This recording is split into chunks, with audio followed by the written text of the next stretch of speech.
या शरीर में बल बढ़े, तो जब बल बढ़ता है तो अपने आप लड़ने का मन कर ही जाता है। और कोई लड़ने वाला नहीं मिले तो दुर्बलों को ही चांटा मारते हुए चले जाते हैं रास्ते में। धन बढ़े तो धन का अहंकार आ जाता है, विद्या बढ़े तो विद्या का अहंकार आ जाता है, रूप बढ़े तो रूप का अहंकार आ जाता है। स्वाभाविक है जब जो चीज वस्तु बढ़ेगी तो वो अपने आप एक तरीके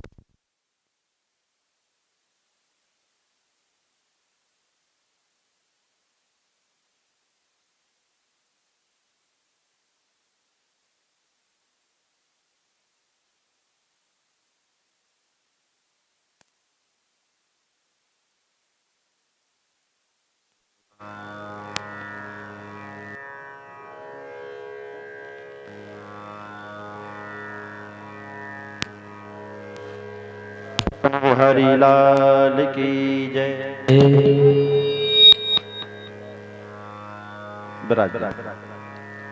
बोले भागवत भगवान की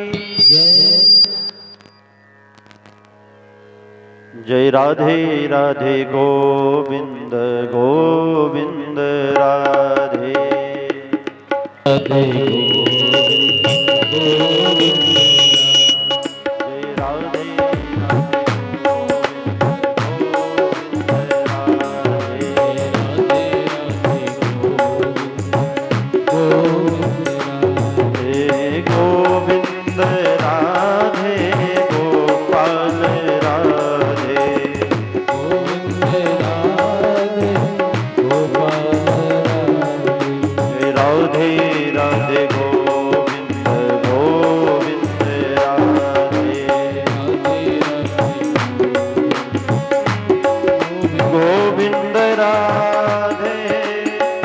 राधा गोविंद सरकार की जय। जय श्री राधे।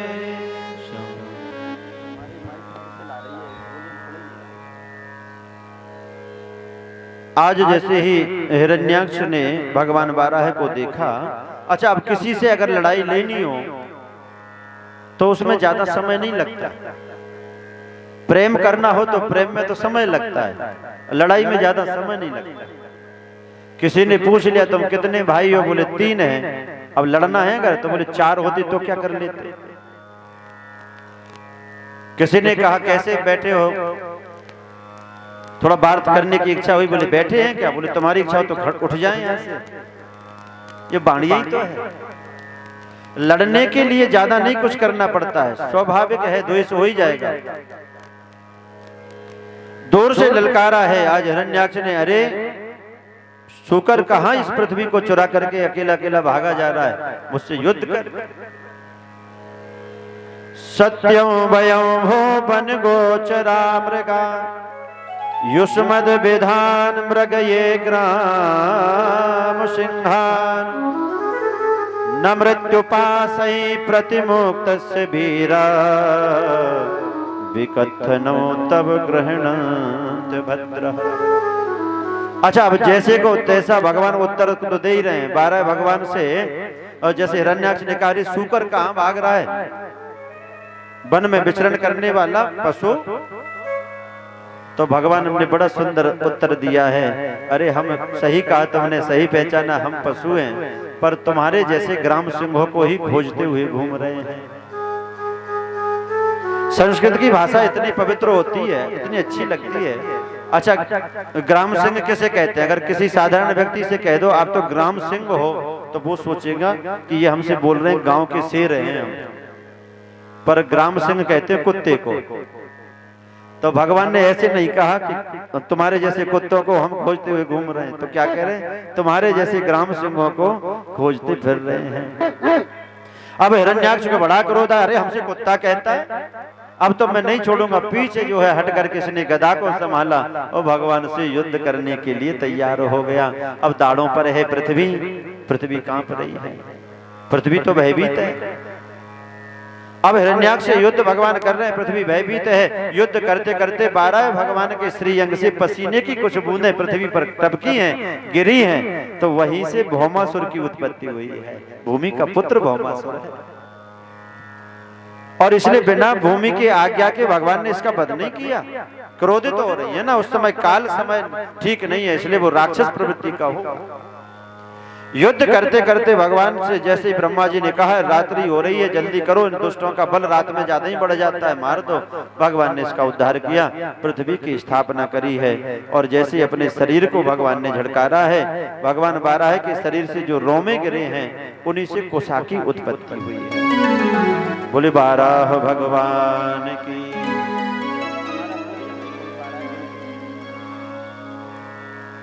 इसलिए 12 भगवान के रोम ही ये कुशा है। कुशा इसलिए पवित्र है।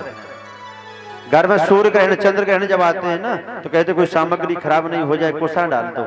अपवित्र वस्तु के पहले अगर ये कुशा डाल देंगे तो वो स्थान पवित्र हो जाएगा। एक बात आपको और बताएं, अगर जो पहले से अपवित्र है और उसमें अगर आप फिर कुशा डालें या गंगा जल डालें तो फिर वो पवित्र नहीं माना जाएगा। हाँ, पहले से पवित्र में अगर आप अशुद्ध वस्तु भी डाल दो तो वो पवित्र हो जाएगी। अगर पहले से ही अशुद्ध है और फिर उसमें हम गंगा जल डालें तो वो शुद्ध नहीं माना जाएगा, क्योंकि महिमा मूल की है, आधार में पहले कौन है। हम लोग क्या करते हैं, घर में पूजा होती है, जल में लोटा का जल लेते हैं और उसमें ऊपर से 2 बूंद गंगा जल की डाल देते हैं। ऐसे ही करते हैं। बोले महाराज इसमें गंगा जल डाल दो, थोड़ा सा गंगा बन जाएगी। नहीं, खाली लोटे में पहले चाहे 2 बूंद गंगा जल डालो, फिर साधारण जल डाल दो तो वो गंगा जल बन जाएगा। और अगर पहले से लोटा भरा हुआ है उसमें अगर आप गंगा जल डाल रहे हो तो वो गंगा जल नहीं बनेगा, वो साधारण जल कहलाएगा। ऐसे आप देखो, जैसे किसी नाले में अगर हम गंगा जल डाल दे और कह दे ये गंगा बन गया तो क्या लोग गंगा मानकर स्नान करेंगे? अशुद्ध वस्तु में अगर हम पवित्र चीज डाल देंगे तो वो पवित्र नहीं होगी। अगर ऐसा हो जाता तो शराबी लोग क्या करें, अगर शराब की बोतल में 2 बूंद गंगा जल का डाल करके किसी महात्मा से कहें कि गंगा जल मिल गया तो ये शराब पवित्र हो गई, पी लो, तो क्या कोई पिएगा? और 2 बूंद नहीं है, हजारों बोतलों को खोल करके अगर गंगा जी में कोई डाल दे तो भी, क्योंकि मूल में गंगा है इसलिए उन पे बोतलों का अशुद्धि नहीं पड़ती है। लोग आचमन भी करेंगे और लोग स्नान भी करेंगे। इसलिए आधार में जो पहले से है बस उसकी पहचान उसी से ही होगी जो पहले से है। इसलिए आज से हम जो घर में करें, पहले खाली पात्र में कुछ गंगा जल डालें, फिर उसमें हम जल मिला दें तो वो सब गंगा जल हो जाएगा। अपवित्र स्थान पर हमें पहले पवित्र करना पड़ेगा तब वह शुद्ध होता है। और आज जो है 12 भगवान ने इस पृथ्वी की स्थापना करी है। सभी देवताओं ने 12 भगवान की बड़ी दिव्य स्तुति की है। नमो नमस्ते खिल यज्ञ तंतवे स्थितौ गृहीता मल सत्वमूर्तये दृष्ट्या हतोऽयं जगतामरुन्तुद त्वत्पाद भक्त्या वयमीश निर्वृता। बोले 12 भगवान की। अब ये पृथ्वी की स्थापना हो गई है तो मनोश्च शतरूपायां तिसरः कन्याश्च जज्ञिरे आगोतरदेवहूतिश्च प्रसूतिरितिबे श्रुतः। महाराज मनु और शतरूपा से 3 कन्याओं ने जन्म लिया। आकुति रुचि प्रजापति के संग इनका विवाह हुआ। प्रसूति का दक्ष के साथ विवाह हुआ, जो मानसिक सृष्टि के ऋषि हैं ना, दक्ष के साथ में प्रसूति का। और देवहूति का विवाह कर्दम ऋषि के साथ हो रहा है। अब यहाँ पर विदुर जी महाराज ने पूछ लिया, प्रभु जी ये तो बताओ, कर्दम ऋषि पहले तो भजन करने के लिए चले गए, उसके बाद उन्होंने विवाह कैसे किया, विवाह के लिए मान कैसे गए? ये तो विवाह कर ही नहीं रहे। देवहूति के संग इन्होंने विवाह कैसे किया, हम सुनना चाहते हैं। प्रिय व्रतोत्तान पादौ सुतौ स्वायंभुवस्य वै यथा धर्मं जुगपतुः सप्तद्वीपवती मही। उत्तानपाद और प्रियव्रत ये 2 पुत्र भी हुए हैं महाराज मनु के। एक दिन की बात है, ऋषि कर्दम आज पुलह आश्रम में तपस्या करने के लिए चले गए और वहां इन्होंने दिव्य 10,000 वर्ष तक तप किया भगवान का, भगवान को प्रसन्न करने के लिए। बड़ा कठिन तप कर रहे हैं, बहुत कठिन तप इन्होंने किया। और तो भगवान नारायण जो है प्रकट होकर के इनको दर्शन देने के लिए आए। अच्छा देखो, भजन करते करते में कर्दम ऋषि का मन बदल गया। कर्दम ऋषि के मन में भावनाएं क्या हो गई, अगर हमारे पिताजी विवाह करने के लिए कह रहे थे तो ठीक ही तो कह रहे थे, अरे पहले विवाह कर लेते, भजन तो बाद में भी हो जाता, और अगर हम बूढ़े हो गए तो फिर हमारा विवाह थोड़ी ना हो। अच्छा, भजन भगवान का जिस कामना से किया जाएगा तो उसी कामना की पूर्ति भगवान करते हैं। हाँ, भागवत कल्प वृक्ष है, जहां आप बैठे हैं ये कल्प वृक्ष के नीचे बैठे हैं। अब यहाँ बैठ करके जैसी मन में कामना करोगे वैसी भागवत भगवान से पा जाओगे। इसलिए हमारी भजन करते समय में जैसा भाव होगा, जैसा मन होगा, तो उसका ही हमें फल मिलेगा।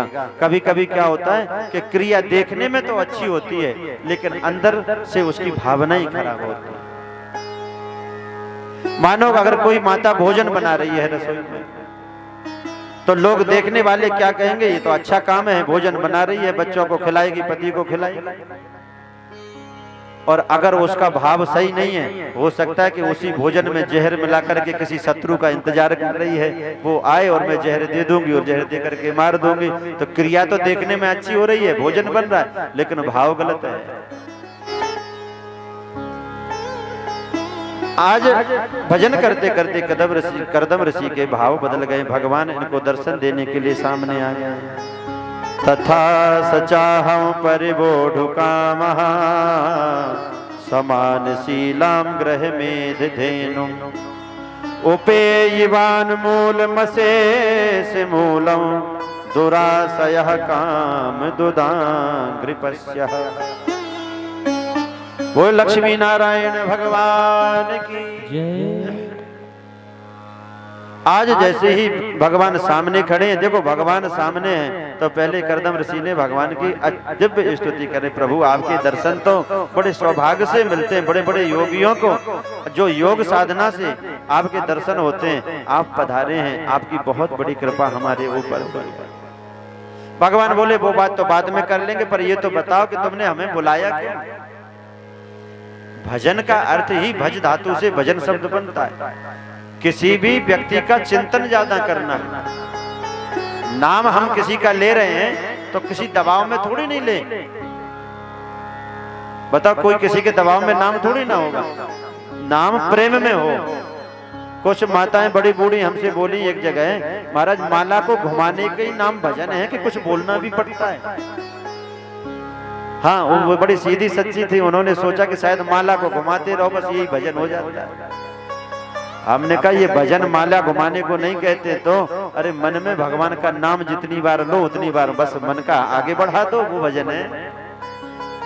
अगर आजकल केवल माला बढ़ाने से अगर भजन होता तो लोग मशीन जल्दी बना लेते, मशीन बना लेते, माला आगे बढ़ती रहती, बस भजन हो रहा है हमारा। जितनी बार हमने भगवान का नाम लिया है, अच्छा हम भगवान का जब नाम लेते हैं ना तो भगवान हमारी तरफ देखेंगे जरूर। हाँ, ये निश्चित है, ये नाम की महिमा है।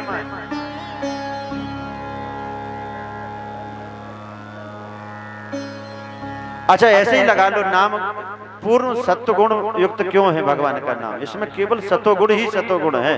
नाम जप करने वाला व्यक्ति परेशान नहीं होगा। परेशानी ये कहाँ आती है, जब हमारा रजोगुण बढ़ता है या तमोगुण बढ़ता है। अब ऐसे ही मानो आप किसी का नाम आनंद है और कितनी भी भीड़ में अगर आनंद नाम का व्यक्ति बैठा है और कोई बच्चा भी कह दे आनंद, तो उसका ध्यान उसकी तरफ जाएगा कि नहीं, भैया मुझे किसने बुलाया है, बताओ।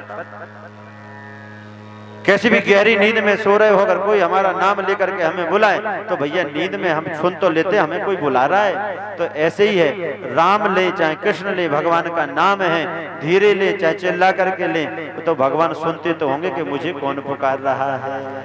इसलिए नाम की महिमा है। गुरु मंत्र लेते समय लोग केवल कान फुकवा लेते हैं। आज हम सवेरे सुन रहे थे, माता जी ये बोल रही थी कि कान फुकवा लो। कान फुकवाने का मतलब ये थोड़ी कान में कोई गंदगी थोड़ी है, डॉक्टर से फुकवाओ गंदगी साफ तो डॉक्टर करेंगे। क्यों महाराज जी, कान फुकवाने का मतलब क्या है? अच्छा वैसे फूकना अच्छा नहीं माना गया, कहते बल्ब फूक गया, फ्यूज हो गया। कान फुकवाना नहीं, कान में क्या है, ये ब्रह्म संबंध कहते हैं इसको, ब्रह्म संबंध बनाना। ब्रह्म से हमारा संबंध जोड़ने वाले कौन है? गुरु हैं। अच्छा लोग बड़े चाव से कह देते हैं हमने सीताफल छोड़ा, हमने जामुन खाना छोड़ा। अच्छा ये कहाँ लिखा है कि दीक्षा लो तो को छोड़ना भी पड़ता है? अपनी तरफ से लोगों ने पुराण बना लिया। ऐसा कहीं नहीं लिखा कि आप दीक्षा लें, मंत्र लें तो कुछ छोड़ना पड़ता है। हाँ हम बता रहे हैं क्या छोड़ना पड़ता है। छोड़ना पड़ता है अपने दुर्गुणों को, अपनी बुराइयों को। सो तो हम छोड़ते नहीं हैं, और बेचारे फलों ने क्या बिगाड़ा कि तुमने उनको खाना छोड़ दिया। हमने ये चीज छोड़ दी जो मिलती नहीं, हमने कहा जो मिलती नहीं उसे क्या छोड़ना। हाँ छोड़ना क्या है, अगर आप किसी व्यसन में बंधे हुए हैं, शराबी अगर शराब पी रहा है तो कहे मैं आज से शराब पीना छोड़ता हूँ, आज से मेरा ब्रह्म संबंध बन गया है। आज से मैं बेईमानी करना छोड़ दूंगा, आज से मेरा ब्रह्म संबंध बन गया है, तब तो दीक्षा लेना ठीक है। नहीं ऐसे कान फुकवाओ। कई माताएं तो जितने गुरु आते हैं गांव में उतने गुरु बदल लेते हैं। हाँ कहते हमारे गुरु तो बहुत पहले आए थे, वो तो पधार गए, अब गुरु ही नहीं है तो अब कैसे काम चले। हाँ एक माता जी यही बोले हमने 6 गुरु बदल लिए अभी तक। हमने कहा 6 क्यों बदल लिए? बोले एक से दीक्षा ली तो वो केवल 1 साल तक जिए, फिर दूसरे लिए वो केवल 6 महीने तक जिए, फिर तीसरे लिए वो 1.5 महीने तक जिए, फिर चौथे लिए वो 15 दिन तक जिए, फिर 5वें लिए वो 10 दिन तक जिए, फिर 6वें लिए वो 2 दिन तक जिए। तो मैं महाराज हमने कहा हमको क्षमा करो, संख्या बहुत कम पर आ गई है। तुम्हारी दीक्षा तो खतरनाक है, प्राण भी ले लेती है गुरुओं का। तो गुरु दीक्षा एक संस्कार है, ब्रह्म संबंध संस्कार। ये हम जो कान में मंत्र ले रहे हैं, मंत्र गुप्त होता है। अच्छा गुप्त चीज कौन सी रखी जाती है? जो बहुमूल्य हो, जो पर्दे में ले रहे हैं, जो बहुमूल्य है, जिसकी कीमत बहुत ज्यादा है, उसे पर्दे में रखा जाता है। नमक के बोरा सामने पड़े रहते हैं गुप्ता जी के, और जो अच्छी अच्छी चीजें होती है वो अंदर रखते छुपा करके तालों में। तो ये मंत्र क्या है? बहुमूल्य वस्तु है। इसको कोई दूसरा नहीं सुन ले, दूसरा नहीं जान ले, क्योंकि ये इतना बहुमूल्य है कि इसी से अगर हमारा आज संबंध हुआ है तो आगे चल के हमारा संबंध गोविंद से हो जाएगा। इसलिए बहुमूल्य चीज तो केवल आपका मंत्र है, और लोग वही भूल जाते हैं। उनसे पूछो कि मंत्र कौन सा लिया, बोले सो तो हमें पता ही नहीं। और जिससे संबंध जो कनेक्शन का तार है वो तो आपका जुड़ा नहीं है, फिर कैसा आपका संबंध बना? हाँ गुरु जी से मंत्र ले लो, फिर गुरु जी के पीछे पीछे डोलो। और गुरु ऐसा होता है कि जो आत्मा से अपने शिष्य का कल्याण चाहे वो गुरु है। हाँ केवल ये नहीं है कि स्वार्थ के चक्कर में अपने तरीके से दूसरे शिष्य को चलाए तो वो गुरु कहते हैं। जो कार्य को साध है वो गुरु है। तो आज से आप समझ ले, जितने भी लोग बैठे हैं, कुछ हमें फेसबुक यूट्यूब पे भी सुन रहे हैं, कि जो मंत्र है, मंत्र हृदय में धारण करें, गुरु बनाएं ऐसे को जहां हमारा मन मिले।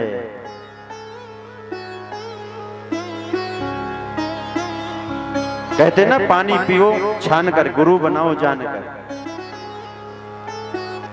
गुरु अगर आपका लालची होगा तो आपके अंदर लालच बढ़ेगी। गुरु अगर कामी होगा तो आपकी कामनाएं बढ़ेंगी। गुरु अगर क्रोधी होगा तो आपका क्रोध बढ़ेगा। क्यों? क्योंकि संबंध जिससे जैसा जोड़ा है वैसा स्वभाव बनेगा। और अगर बहुत सहज है, बहुत सरल है, तो हमारे अंदर अपने आप गुरु की कृपा, उस मंत्र की कृपा हमारे जीवन में आएगी। इसलिए हमें इधर उधर भटकना नहीं चाहिए, साधारण सी सब्जी मंडी की तरह कि ये भी मंत्र ले जाओ, वो भी मंत्र ले जाओ। यहाँ ये नहीं। धन्य है ये हमारा भारत कैसा हो गया कि आज यहाँ गंगा जल भी पैकिंग में मिलता है, गंगा जल भी ऑनलाइन लोग मंगा रहे हैं, गंगा जी तक नहीं जा रहे हैं। ये हमारा सनातन धर्म हो गया। गाय की तो हम सेवा नहीं कर रहे हैं, गाय के लिए तो घर से निकाल दिया, गाय को तो हम बांध रहे हैं, यातना दे रहे हैं, कसाईयों की तरह गाय के लिए हम प्रताड़ित कर रहे हैं। और गौमूत्र हम जा रहे हैं बाबा रामदेव जी का बोतल में लेकर के घर में आ रहे हैं। डॉक्टर ने, वैद्य जी ने बताया गौमूत्र का सेवन करो, कोरोना से बच जाओ। अरे कोरोना से तो बच जाते कब, जब गौ माता को घर में रखते, उनकी सेवा करते तो बच जाते। आप तो कसाई खुद बन गए। ये बड़ी पुरानी बात है, ये तो हमने खुद देखी है। भूल करके भी अगर किसी से गौ हत्या हो जाती थी तो कई गांवों में उससे, कई नगरों में भीख मंगवाई जाती थी, तीर्थों में स्नान करवाया जाता था, प्रायश्चित संकल्प किया जाता था, उसके बाद उसके नाम से कोई पुण्य धर्म कराया जाता था, तब उसको अपनी जाति वाले लोग अपनी जाति में सम्मिलित करते थे समाज के लोग। और आज हर एक भारतवासी के ऊपर कई कई गौ हत्याओं का पाप मंडरा रहा है। इसी पाप के कारण आज समाज में बिखराव है, इसी गौ हत्या के कारण आज का व्यक्ति दुखी है, इसी गौ हत्या के कारण आज का व्यक्ति परेशान है।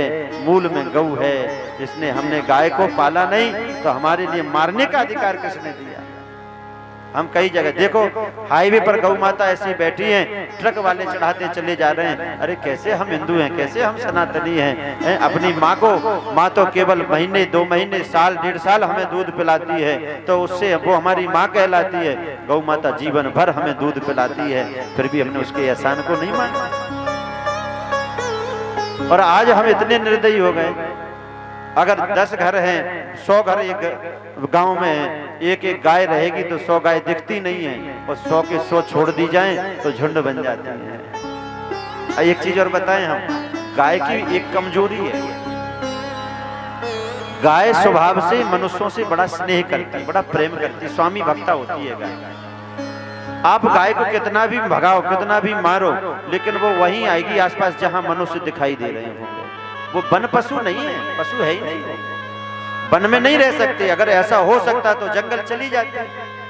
आज वो अनाथों की तरह सड़क पे घूम रही है, तो भी आप देखना, गौ माता शाम के समय में जब संध्या हो जाती है, चाहे वो भूखी हो, उस समय भोजन छोड़ करके वो अपने स्वामी की तरफ भागती है। चाहे अब स्वामी तो है रहे नहीं, चाहे दुकान के सामने खड़ी हो, चाहे किसी के दरवाजे के सामने खड़ी हो, बिना मनुष्यों के वो उसने रहना नहीं सीखा है, उसकी कमजोरी है, इसीलिए परेशान है।